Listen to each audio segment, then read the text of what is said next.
to state your name and position on board at the moment? My name is Paul Kennedy. I'm the project director for the search for MH370 on behalf of Fugro worldwide. Can you please tell me about the crew that make up Fugro Discovery and the statement of the search for Malaysian Airlines flight MH370? The crew on board the Fugro Discovery are very much multinational in nature. They come from a list of at least 12 countries on the current swing, and that includes the UK, the USA, Australia, Indonesia, the Philippines, Singapore, Taiwan, Malaysia, Estonia, Russia, France and Scotland. Can you please tell me about specialist equipment that's on board Fugro Discovery for this swing of the search? Yes, well, we've got two forms of equipment on the vessel. We've got hull-mounted equipment, and we also have equipment which we tow behind the vessel on something called the deep tow. Can you tell me about the deep tow and why it's so pertinent to this sort of search? Yes, the deep tow on board the vessel is called Dragon, and it's got three forms of sensors on board, which the way I like to make an analogy is it's got ears, it can listen, that's the acoustic sensors on board, it's got eyes, that's the cameras, and it's got a nose, it's got a sniffer, it can sniff jet fuel. Can you tell me about the trials at the moment that Fugro Discovery are conducting just off from SR? Yes, in order to, before we go to site, we actually have to prove that the equipment is fully functioning, such that when we're on location and we start searching, if we run over the aircraft, we are in the debris field, we actually will know, we will detect it. So there's no question that if we run over the area, it's a very expensive search. We want to make sure that when we run over it, we know we don't miss it by accident, because we'll never go back there again. It's a one-shot deal.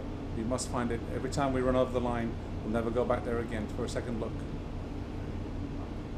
What difficulties do you see the crew and the ship facing over the coming months in the search for the Malaysian Airlines flight MH370? Well, there's several difficulties for the people on board the boat. The first one is the remoteness.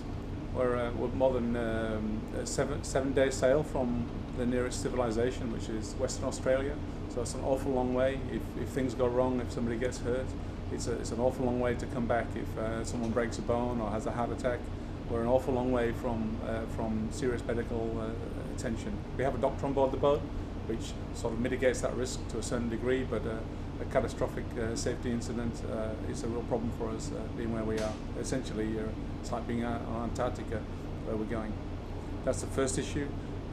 On a daily basis on board the boat, for the guys they're all fit and well, of course, they run a 12-hour shift, 7 days a week for 6 weeks, which means they're running an 84-hour week, 84 hours a week they're working. But in reality, it's much worse than that, because you don't go home at night. You go back to your bunk. It's rough where we are, it's terribly rough, so you don't sleep particularly well. So fatigue is one of our biggest issues offshore. To describe the Fugro Discovery, which is the vessel we're using for the search, the deep tow, we're using a vessel called the Fugro Discovery. She's a Norwegian-built vessel. She's 70 meters in length, and she's ice class, so she can withstand sailing through 30 centimeters of ice. She is extremely good for seakeeping, which is why she's a perfect choice for this. We're going to a very remote region. We've used the boat for several years in the North Sea, so she's perfect for this kind of operation. So if I was to describe how we actually conduct the survey, the vessel sails the lines around the search pattern. We tow the equipment behind the vessel. So Dragon, which is the deep tow, is deployed off the stern of the vessel.